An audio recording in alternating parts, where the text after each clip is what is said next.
नमस्कार, जय हिंद। स्वागत है आप लोग का मेरे यूट्यूब चैनल गोपाल पीडिया पे। तो आज का तारीख है 23 फरवरी। जैसा कि हम लोग का सीरीज ये चल रहा था, आज का इतिहास का जो सीरीज चल रहा है उसमें हर दिन इतिहास के बारे में जानते हैं। तो आज के इतिहास में कुछ खास वैसा हमको नहीं मिला। तो आज जो है एक अलग मुद्दा जो कि काफ़ी गर्म मुद्दा है और काफ़ी चर्चित मुद्दा है।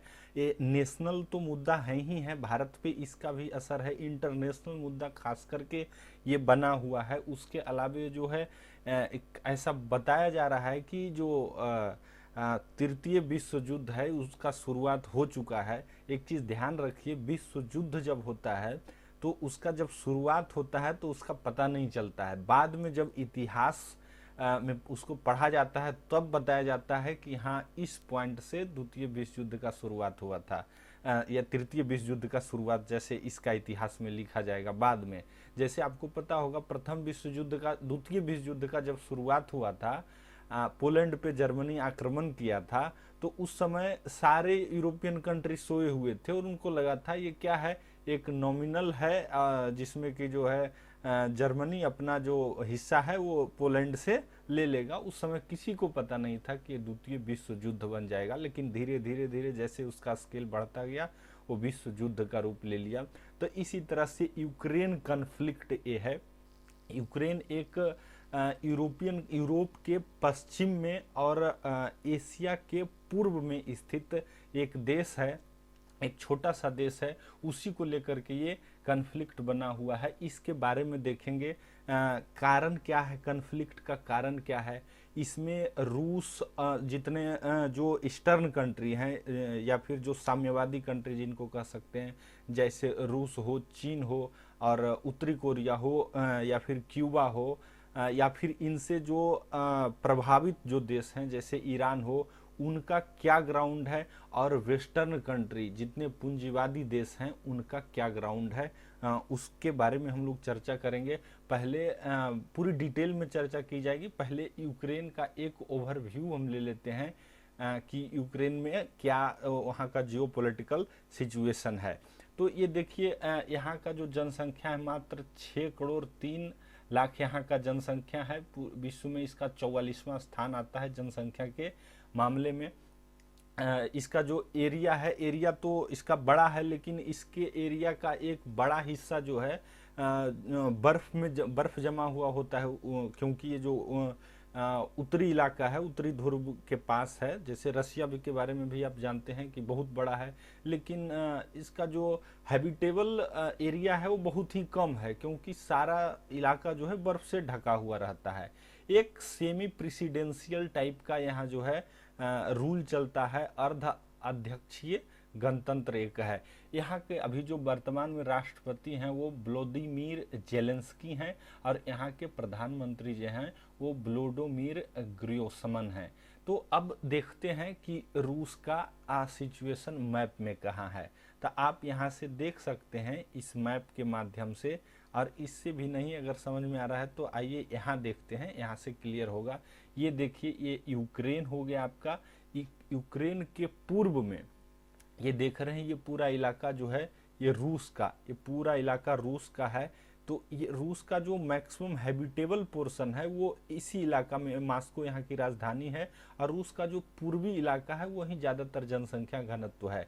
यूक्रेन के अगर बाउंड्री कंट्रीज के बारे में देखें तो देखिए, यहाँ पे पोलैंड है, बेलारूस है, माल्डोवा है, स्लोवाकिया है, हंगरी है, रोमानिया है। ये सारे इनके क्या है, जो इनसे बॉर्डर साझा करते हैं। इसके अलावा यूक्रेन, ये जो कृष्ण सागर बोलें तो इसको ब्लैक सी के नाम से जाना जाता है।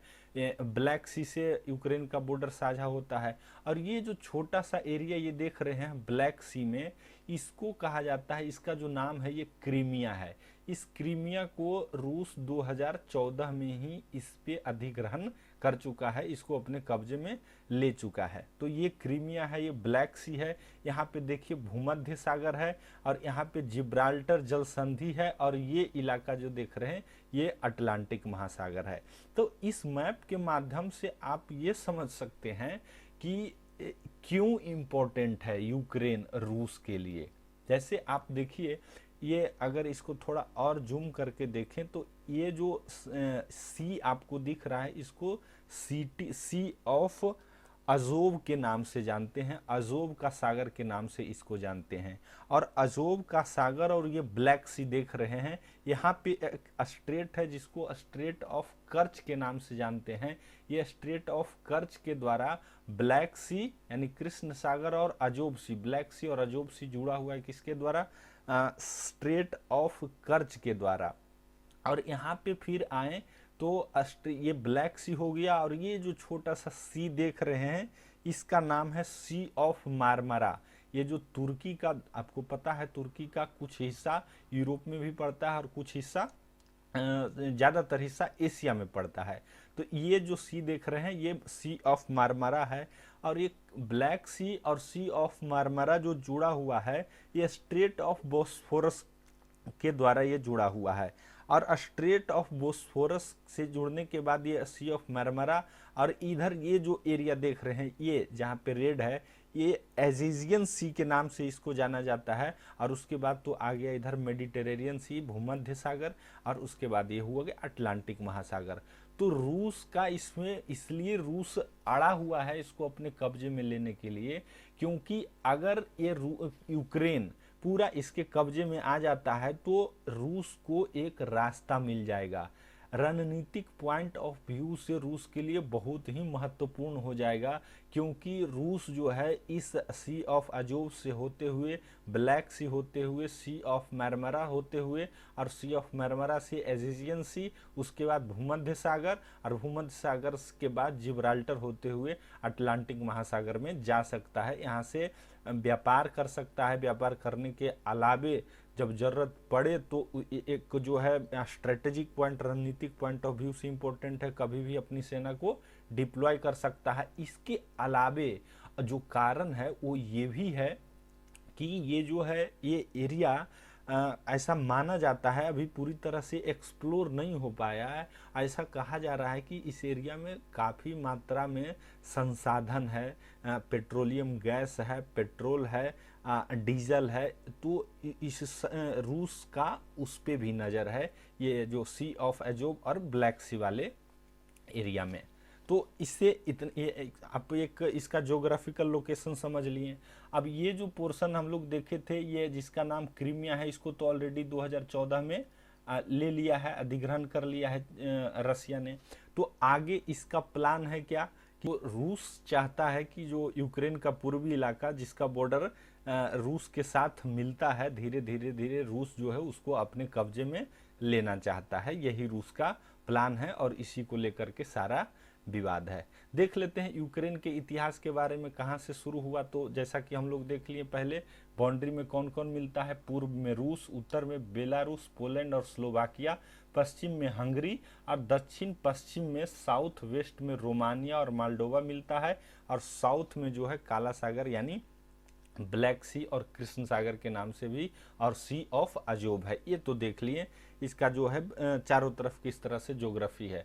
उसके अलावा यूक्रेन जो है 9th सेंचुरी में ये कीवियन रूस के नाम से जाना जाता था, और उस समय चूंकि आज के जैसा एम्पायर नहीं हुआ करता था, उस समय जो लोकल ट्राइब्स होते थे, जो जनजाति होते थे, वही शासन करते थे। तो उस समय भी ये जो है कीवियन रूस के नाम से जाना जाता था। लेकिन 12वीं शताब्दी में एक युद्ध हुआ, और उस युद्ध के बाद ये जो कीवियन रूस हुआ करता था वो छोटे छोटे शक्तियों में यानी छोटे छोटे ट्राइबल एरिया में डिवाइड हो गया। फाइनली आपको पता है द्वितीय विश्व युद्ध के बाद, प्रथम विश्व युद्ध जब खत्म हुआ 1918 में, उस समय जो है रूस में जार का शासक था, और जार के शासन को खत्म किया किसने? जो आपको पता है अक्टूबर की क्रांति हुई थी 1917 में रूस में, और उसके बाद लेनिन वहाँ के शासक बने थे। जार का तानाशाही खत्म हुआ था, और इस तरह से 1922 में जो है सोवियत संघ, जिसको कि यूएसएसआर के नाम से जाना जाता है, सोवियत संघ की स्थापना हुई। और सोवियत संघ का जब स्थापना हुआ था तो उस जो अभी का वर्तमान यूक्रेन देख रहे हैं वो सोवियत संघ का ही हिस्सा था, यानी यूएसएसआर का ही एक हिस्सा था। 1945 में जब द्वितीय विश्व युद्ध के बाद यूएनओ का स्थापना हुआ तो यूएसएसआर में होते हुए भी जो यूक्रेन है यूएनओ का संस्थापक सदस्य था। आपको पता है कि द्वितीय विश्व युद्ध के बाद नाटो का स्थापना हुआ था। द्वितीय विश्व युद्ध के बाद कोल्ड वार एरा चला था जिसको कि शीत युद्ध कहते हैं। तो इसके बारे में हम लोग आगे चलेंगे, पहले एक टाइमलाइन देख लेते हैं। तो नाटो का स्थापना क्यों हुआ था? तो जितने भी वेस्टर्न कंट्रीज हैं, जितने भी पश्चिमी कंट्रीज हैं, ये लोग अपने आप में एक डिफेंस अलायंस बनाएं, स्ट्रेटेजिक अलायंस बनाएं कि अगर इनके किसी नाटो के किसी भी मेंबर पे किसी गैर नाटो मेंबर के द्वारा हमला होता है तो ये सारे मेंबर 300 देश मानेंगे कि हम पर हमला हुआ है और ये सारे देश मिलकर के उस आक्रमण करने वाले देश के साथ युद्ध करेंगे। यही इसका मुख्य जो है मकसद था। उसके बाद आपको पता है कि 1991 में 1991 में सोवियत संघ का यूएसएसआर का विघटन हो गया, टूट गया। और आपको जब इसका इतिहास जानिएगा तो इसके तोड़ने में, यूएसएसआर को तोड़ने में वेस्टर्न कंट्री जितने भी पश्चिमी देश थे उनका बहुत अहम योगदान था।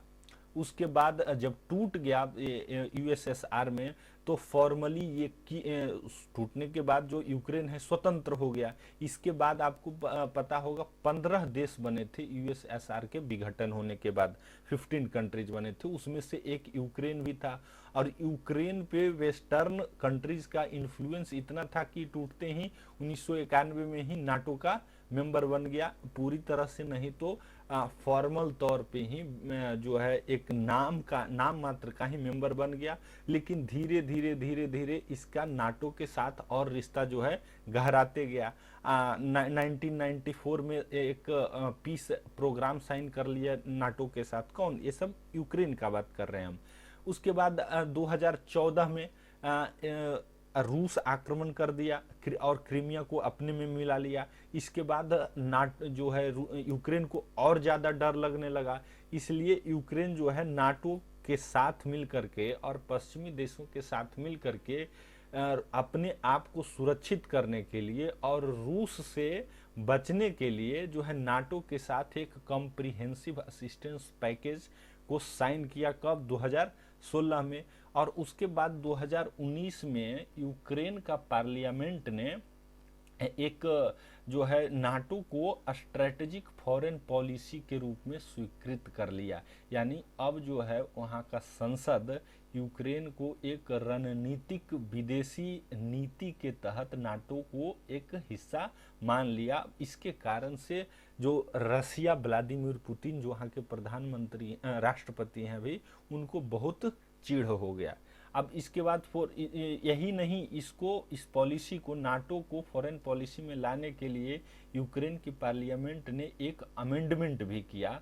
और 2020 में प्रेसिडेंट वहाँ के जो अभी वर्तमान में भी हैं व्लादिमीर जेलेंस्की, उन्होंने यूक्रेन का न्यू सिक्योरिटी स्ट्रेटजी यानी नई सुरक्षा नीति साइन किया और अप्रूव किया और उसमें नाटो को काफ़ी अहम स्थान दिया। इस वजह से, इस सब कारण से लेकर के अभी जो सिचुएशन पैदा हुआ है, रूस का कहना है कि जो वेस्टर्न इन्फ्लुएंस यूक्रेन पे बढ़ते जा रहा है उस कारण से रूस की सॉवरेनिटी पे ये खतरे का सवाल है और इससे रूस को जो है सिक्योरिटी थ्रेट हो जा रहा है, सुरक्षा खतरा हो जाएगा। इस वजह से जो है हम शांत बैठने वाले नहीं हैं और हम धीरे धीरे करके यूक्रेन को अपने में मिलाने का वो प्रयास कर रहे हैं। लेकिन चूंकि यूक्रेन को पूरे वेस्टर्न कंट्रीज, जब हम बोलते हैं वेस्टर्न कंट्रीज तो उसमें अमेरिका आता है, उसमें इंग्लैंड आता है, जो मजबूत कंट्री हैं, जो प्रमुख कंट्रीज हैं, उसमें जर्मनी आता है, उसमें फ्रांस आता है। इन सारे कंट्रीज का प्रमुख योगदान है और पूरी तरह से बैकिंग है किसके तरफ से? तो यूक्रेन के तरफ से। अब आइए जानते हैं कि कॉन्फ्लिक्ट का कारण है क्या है और क्या ये कॉन्फ्लिक्ट एकमात्र यूक्रेन और रूस के बीच कॉन्फ्लिक्ट है या फिर ये वेस्ट वर्सेस ईस्ट है, यानी पश्चिम वर्सेस पूरब है, या फिर ये कैपिटलिज्म यानी पूंजीवाद वर्सेस कम्युनिज्म यानी साम्यवाद है, या फिर इसको कह सकते हैं क्या ये डेमोक्रेसी वर्सेस डीम्ड ऑटोक्रेसी है। डेमोक्रेसी अगर यहाँ पे हम कहें तो बात हम कर रहे हैं यूएसए की या फिर और जितने भी वेस्टर्न कंट्रीज हैं, और डीम्ड ऑटोक्रेसी जैसा कि रूस में जिस तरह का शासन है उसको ऑटोक्रेसी नहीं तो डीम्ड ऑटोक्रेसी ही कह सकते हैं। या फिर ये जो है रूस जो है बदला ले रहा है अभी, क्योंकि वेस्टर्न कंट्रीज सारे जितने पश्चिमी देश थे उन सारे देशों ने मिल करके, और यूएसएसआर के डिसइंटीग्रेशन में उनका बहुत योगदान था। हालांकि उस समय जो रूस के निवर्तमान राष्ट्रपति थे मिखाइल गोर्बाचेव, उनका भी योगदान था। उनकी जो पॉलिसी थी प्रेस्ट्रोइका और ग्लासनोस्ट, तो उसके तहत तो इंटरनल काउज भी था, लेकिन एक्सटर्नल काउज में वेस्टर्न कंट्रीज का बहुत इन्फ्लुएंस था। तो क्या व्लादिमीर पुतिन अभी उसी का बदला ले रहे हैं, या फिर क्या ये नाटो और सीएसटी, नाटो वर्सेस सीएसटीओ है। नाटो का मतलब हम लोग अभी पहले पढ़े नॉर्थ अटलांटिक ट्रीटी ऑर्गेनाइजेशन। ये जो है जितने भी पश्चिमी कंट्रीज हैं, और इसको कह सकते हैं कि जितने लोकतांत्रिक देश हैं उन लोगों का संगठन है, 30 मेंबर अभी इसमें हैं। उसके बाद सीएसटीओ जो है ये जैसे नाटो अमेरिका लेड है, अमेरिका के नेतृत्व में लड़ाई करता है, उसी तरह से सीएसटीओ इसको कलेक्टिव सिक्योरिटी ऑर्गेनाइजेशन के नाम से जाना जाता है, और ये जो है रसिया के नेतृत्व में है। और अभी वर्तमान में इसमें रसिया के ही वो सारे मेंबर हैं जो रसिया यूएसएसआर के डिसइंटीग्रेशन से पहले उसके साथी थे, अब भले ही अलग हो गए हैं, लेकिन वर्तमान में इसके 6 मेंबर हैं जो रसिया के आसपास के ही जितने कंट्रीज हैं जो कि रसिया से बाउंड्री साझा करते हैं। जैसे ऊपर में देखिएगा तो आप मैप के माध्यम से यहाँ देख सकते हैं, लाटविया हो गया, लिथुआनिया हो गया, नीचे रूस के नीचे यहाँ आइएगा तो उज्बेकिस्तान, कजाकिस्तान, इसी तरह से जो है कुल मिलाकर के 6 कंट्रीज अभी सीएसटीओ के मेंबर हैं। नाटो और सीएसटीओ दोनों किस तरह का अलायंस है, किस तरह का ये जो ग्रुप है, तो ये डिफेंस ग्रुप है, ये सिक्योरिटी अलायंस है, दोनों के पास अपनी अपनी सेना है। और इसमें भी उसी तरह का है कि अगर किसी एक कंट्री पे अटैक करता है तो सारे कंट्रीज उस कंट्री के अगेंस्ट लड़ाई करना शुरू कर देंगे। या फिर ये भी कारण हो सकता है कि American policy of harbouring instability to boost defence business, ऐसा भी कहा जा सकता है कि क्या ये जो है अमेरिकन पॉलिसी है, इसको एक एक करके हम फिर से देखेंगे। या फिर part of extended cold war है ये, जो शीत युद्ध जो कि माना जा रहा था कि 1991 में यूएसएसआर के डिसइंटीग्रेशन से खत्म हो गया, क्या ये उसका पार्ट है, या फिर ये पॉलिसी ऑफ हेजियोमोनी है, यानी अपना अधिकार दिखाने का ये एक नीति है, ये सुसंगत नीति है। एक एक करके हम लोग देखते हैं। तो पहले तो ये कि क्या ये यूक्रेन और रूस के बीच एक्चुअली में सिर्फ है, तो नहीं, ये पूरी तरह से गलत है। यूक्रेन का औकात ही नहीं है, रूस के सामने यूक्रेन का कुछ औकात नहीं है। अगर जिस तरह से जर्मनी आक्रमण किया था पोलैंड पे और 24 घंटा के भीतर भीतर पोलैंड पे कब्जा कर लिया था, उसी तरह से अगर रूस चाहे तो यूक्रेन पे जब मर्जी हो पुतिन ऑर्डर देगा और 2 घंटे में यूक्रेन को कब्जा में किया जा सकता है। तो ये direct conflict between Ukraine and रूस तो है ही नहीं, इसको तो सीरीज से ही आप खारिज कर सकते हैं। दूसरा, क्या ये वेस्ट वर्सेस ईस्ट है, तो हाँ, इसमें आप पूरी तरह से सहमति दे सकते हैं कि ये पश्चिम वर्सेस पूरब है। अब रूस का जो सिचुएशन है, ये पश्चिम, जितने भी पश्चिम वाले कंट्रीज है वो उसको मानते हैं कि ये जो है हमारी जो इकोनॉमिक पॉलिसी है, ये देखिए जितने भी वेस्टर्न कंट्रीज है ना, पश्चिमी देश है, उनका कैपिटलिज्म है, वहाँ जो है पूंजीवादी अर्थव्यवस्था प्राचीन काल से ही चलते आ रही है, और पुरानी जो पूंजीवादी अर्थव्यवस्था वहीं से शुरू हुई थी, ओरिजिनेशन ही उसका वही है। लेकिन रूस जो है जो कार्ल मार्क्स का जो सिद्धांत था मार्क्सवाद, उसके तहत रूस जो है एक क्या है, कम्युनिस्ट कंट्री है। और रूस के ही साथ जो है चाइना का, रूस के बाद जो है चाइना कम्युनिस्ट जो विचारधारा है, जो मार्क्सवादी विचारधारा है, उसको फॉलो करने वाला बना। और चाइना के बाद जो है फॉलो करने वाला जो कंट्री था, ये आप उदाहरण में देख सकते हैं नॉर्थ कोरिया। नॉर्थ कोरिया भी कुछ इसी तरह की पॉलिसी को फॉलो करती है। तो इन दोनों के विचारधाराओं के बीच, इन दोनों के बीच, वेस्ट और ईस्ट के बीच इकोनॉमिक पॉलिसीज के बीच मतभेद है। अब और ये मतभेद का काल जो है 1945 में द्वितीय विश्व युद्ध खत्म हुआ और वहीं से शुरू हो गया। इसी को कैपिटलिज्म वर्सेस कम्युनिज्म भी देख सकते हैं। कैपिटलिज्म में जहाँ पूरी तरह से फुल फ्रीडम होता है, कम्युनिज्म में उस तरह का फुल फ्रीडम नहीं होता है। जैसे अगर अर्थव्यवस्था के दृष्टिकोण से देखें तो सबसे पहले जो पूंजीवादी अर्थव्यवस्था ही शुरू हुई थी एक संगठित रूप से, कैपिटलिज्म। उसके बाद मार्क्सवाद, जो कार्ल मार्क्स के द्वारा ये प्रतिपादित किया गया था। कार्ल मार्क्स जो है 1867 से लेकर के 83 के बीच में अपना जो उनकी पुस्तक है जिसका नाम है दास कैपिटल प्रस्तुत किए, और उसी में मार्क्सवाद का विचारधारा लाए। और इस मार्क्सवाद की विचारधारा को प्रैक्टिकल रूप दिया गया किसके द्वारा?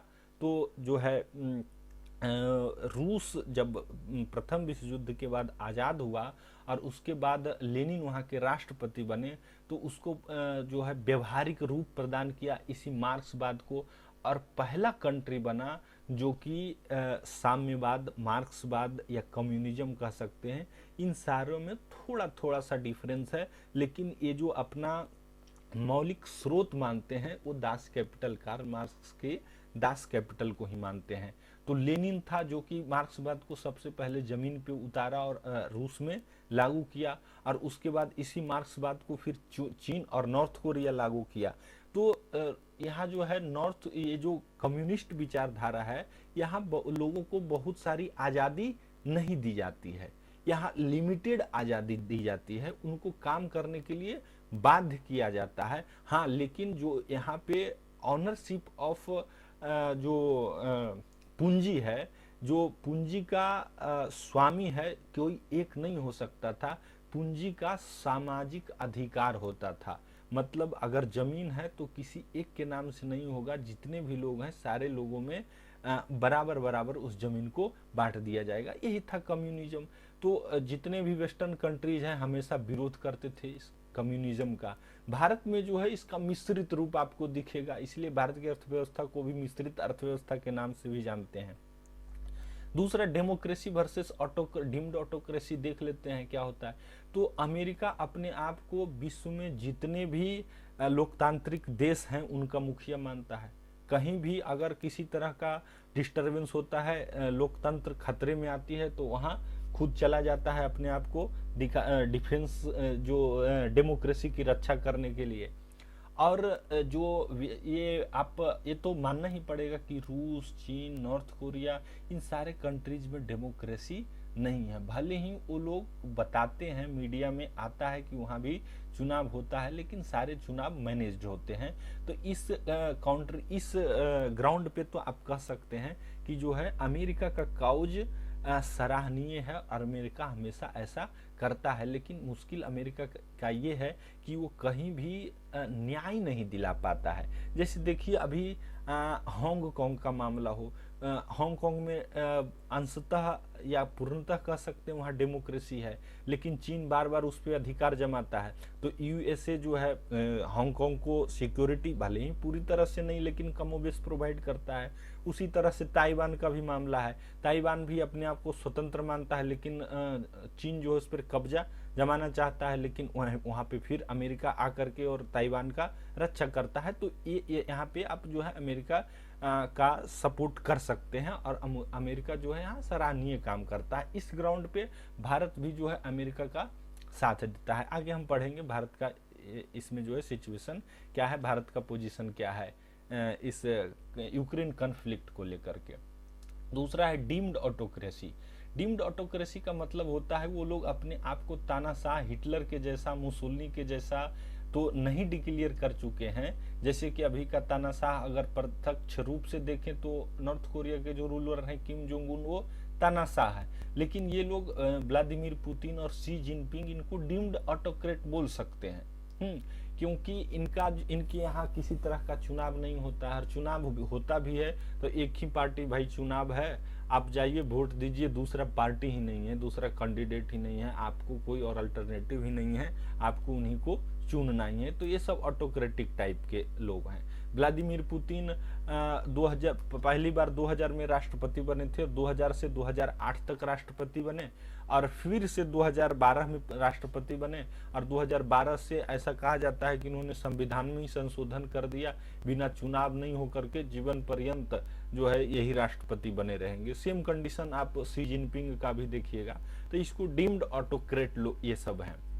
नेक्स्ट है काउज ऑफ यूएसएसआर डिसइंटीग्रेशन। जैसा कि हम लोग देखे सारे पश्चिमी सभ्यता, पश्चिमी कंट्री जो है यूएसएसआर को डिसइंटीग्रेट कर दिए, तो ये हो सकता है। और हर कंट्री चाहता है कि मेरा जो पुराने हमारे मित्र थे और वो सारे कंट्री जो पहले से रूस के हिस्से थे, वो कहीं ना कहीं फिर से रूस में आ जाए। यही पॉलिसी जो है ना रसिया, चीन भी अपनाती है। आपको पता होगा इसको विस्तारवादी नीति कहा जाता है। मोदी साहब भी कई बार जो है सार्वजनिक मंच पे जाहिर कर चुके हैं विस्तारवादी नीति को छोड़ देना चाहिए, लेकिन कुछ कंट्रीज यहाँ पे भी देखिएगा वैसे वही सारे कंट्रीज हैं जो इस तरह की पॉलिसी अपनाए हुए, जहाँ की ऑटोक्रेटिक, जहाँ का रूलर्स जो है ना उसका नेचर कहीं ना कहीं थोड़ा सा ऑटोक्रेटिक टाइप का है, तानाशाह टाइप का है।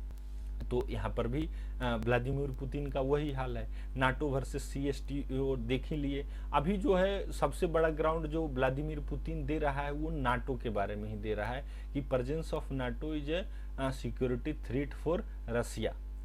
नेक्स्ट है American policy of harbouring instability. देखिए ये भी एक प्रबल काउज मान सकते हैं, और अमेरिका द्वितीय विश्व युद्ध के बाद ऐसा करते ही आ रहा है। द्वितीय विश्व युद्ध के बाद क्या हुआ इसको थोड़ा अच्छा से समझ लीजिए कि जो द्वितीय विश्व युद्ध के पहले ब्रिटेन का अधिकार था, और ब्रिटेन का एकाधिकार था, अधिकार नहीं एकाधिकार कह सकते हैं, सारी दुनिया पे अपना जो है धाक जमाता था, और कहा जाता था कि उसके साम्राज्य में सूर्य अस्त होता ही नहीं है। तो उसके द्वितीय विश्व युद्ध के बाद ब्रिटेन जो है, ब्रिटेन का पतन हो गया, और वहीं से अमेरिका जो है परमाणु बम गिराने के साथ ही जापान पे गिराया, और उसके बाद अमेरिका जो बढ़ते गया, बढ़ते बढ़ते अभी तक इसका यही पॉलिसी है, बढ़ते ही जा रहा है, और अपने आप को जो है सिर्फ लोकतंत्र का ही नहीं दुनिया का भी दादा मानता है। और वही यूएसएसआर अपने आप को दादा और यूएसए अपने आप को दादा, और इसी कारण से द्वितीय विश्व युद्ध के बाद 1945 से लेकर के 1991 तक के एरा को कोल्ड वार एरा कहा जाता है, शीत युद्ध का एरा कहा जाता है। और इस दौरान कई युद्ध लड़ा अमेरिका, और उसमें डीम्ड रूप से कहीं ना कहीं यूएसएसआर भी शामिल था। और अमेरिका ये युद्ध लड़ने से बहुत सारे चीज़ों में अमेरिका को फायदा होता है। जैसे देखिएगा अगर युद्ध की कड़ी को जोड़ें तो द्वितीय विश्व युद्ध जैसे ही खत्म हुआ था तो सबसे पहला जो लड़ाई हुआ था वो कोरियन वार हुआ था। नॉर्थ कोरिया और साउथ कोरिया के बीच 1949 से 1953 के बीच एक कोरियन युद्ध हुआ था। उसके बाद वियतनाम युद्ध हुआ। ये सारे युद्ध जो है कोल्ड वार का एरा में रूस और अमेरिका के बीच ही हो रहा था, किसी न किसी कंट्री को काउज को लेकर के। और सिर्फ काउज इतना ही था कि रूस उस कंट्री पे अपना धाक जमाना चाहता था और अमेरिका जो है उस कंट्री पे अपना धाक जमाना चाहता था।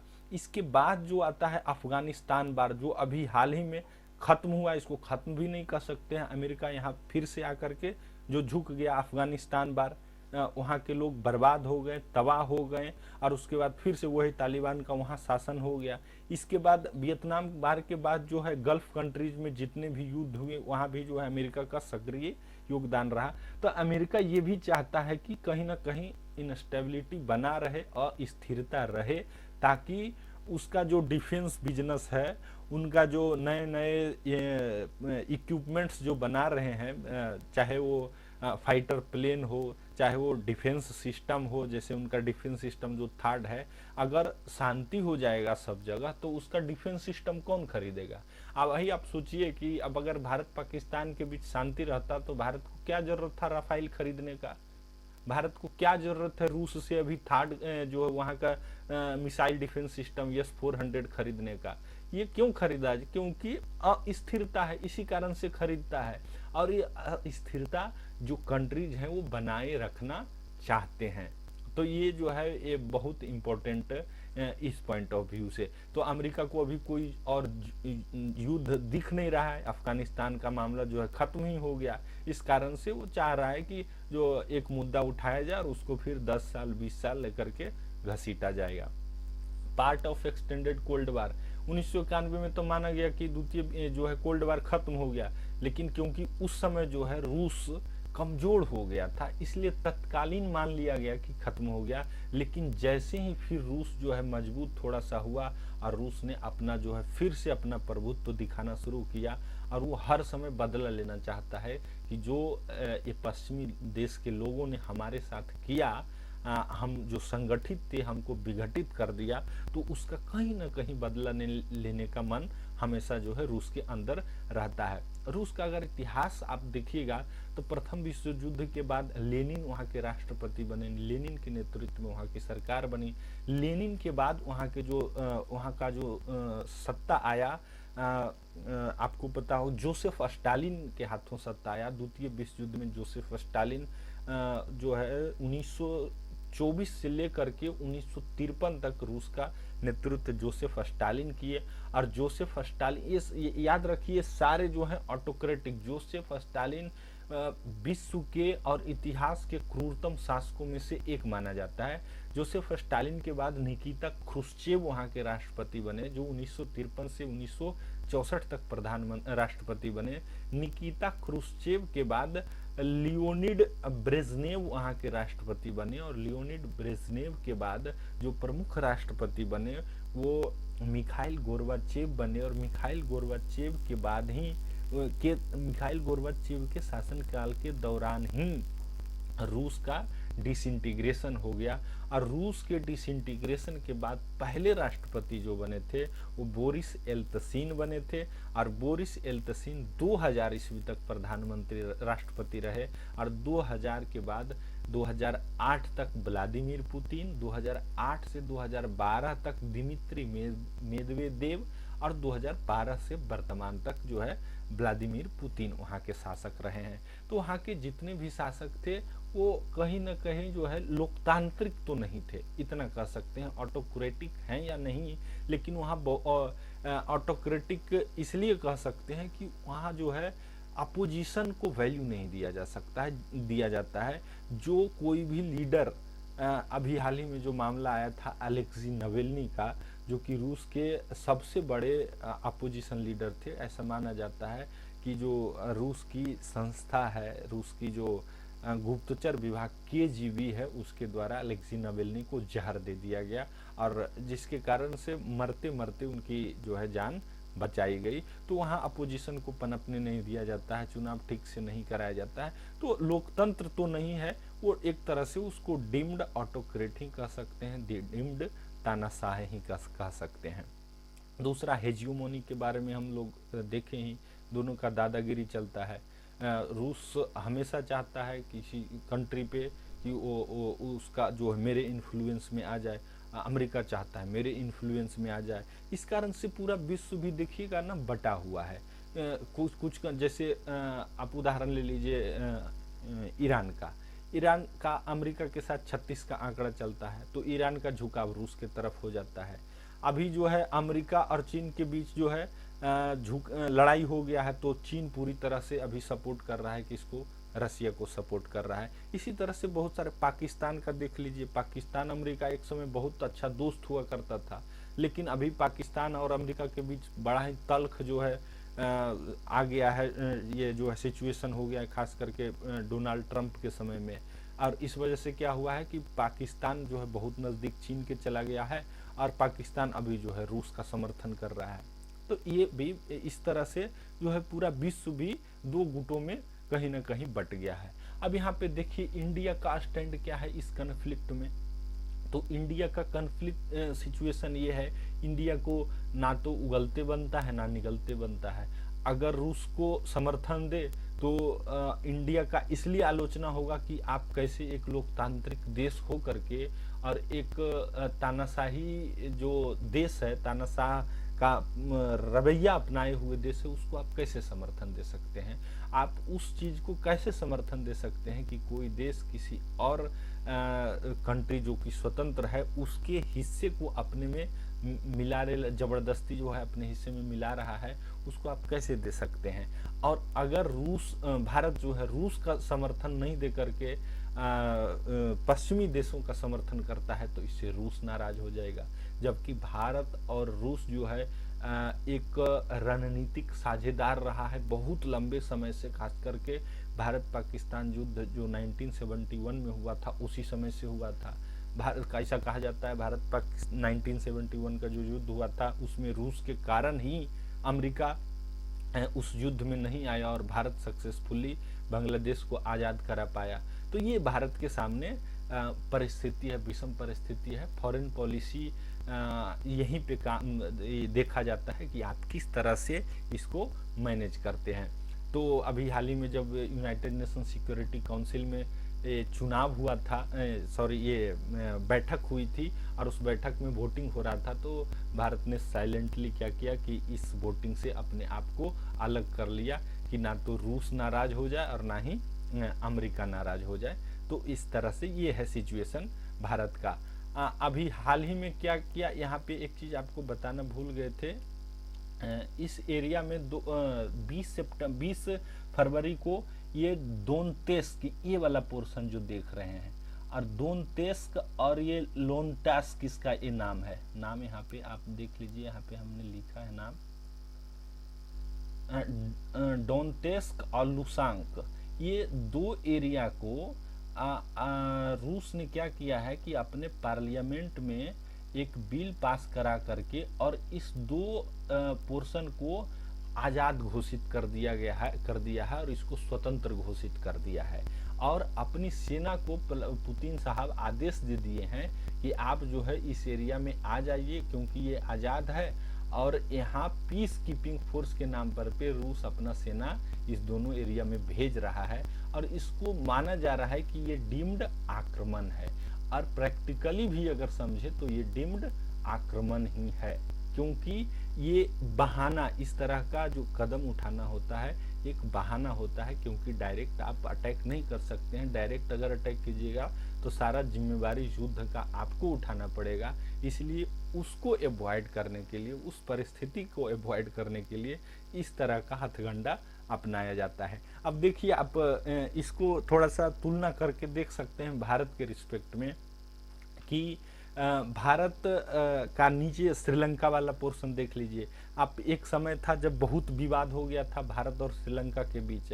आप मैप के सहारे से अगर देखें तो ये भारत है और ये श्रीलंका नीचे लटका हुआ है। तो श्रीलंका का जो ऊपरी हिस्सा है यानी उत्तर वाला हिस्सा है ये तमिल बहुल है। और राजीव गांधी जब भारत के प्रधानमंत्री थे तो बहुत सारा कॉन्फ्लिक्ट हो गया था। जो श्रीलंका के जो मूल निवासी हैं सिंहली और यहाँ के जो तमिल निवासी जो हैं जो नॉर्थ वाले हिस्सा में हैं, इन दोनों के बीच एथनिक वार हो गया। अब अगर भारत सरकार अभी क्या करे कि इस इलाके को, जिसको जाफना के नाम से भी जाना जाता है, भारत सरकार एक बिल पास करे कि जाफना स्वतंत्र है और उसमें तमिल लोग जो वहाँ लोग हैं वो तमिल हैं। जैसे वहाँ पे अभी रसिया वाले मामले में रसिया के साथ जितने भी बॉर्डर साझा कर रहा है जो इलाका, वो रसिया बहुल इलाका है और प्रो रूस इलाका है। वहाँ के जो लोग हैं वो रूस का समर्थन करते हैं। उसी तरह से यहाँ भी श्रीलंका में भी तो जो नॉर्थ में रहने वाले लोग हैं वो भारत का समर्थन करते हैं। अगर भारत सरकार बिल पास कर दे कि ये जो श्रीलंका का उत्तरी इलाका है ये स्वतंत्र हो गया और इसको प्रोटेक्ट करने के लिए भारत सरकार सेना भेज रही है, तो ये क्या माना जाएगा? इसको वही माना जाएगा ना कि भारत ने जो है श्रीलंका पे क्या कर दिया, आक्रमण कर दिया। तो प्रैक्टिकली यहाँ भी वही हुआ है। रूस औपचारिक अनौपचारिक रूप से ऑलरेडी यूक्रेन पे आक्रमण कर दिया है। और इसका क्या आगे परिणाम होता है आपको आगे अपडेट किया जाएगा जिस तरह से डेवलपमेंट होगा। तो आज के लिए इतना ही, ऐसा आशा है आप अच्छा लगा होगा।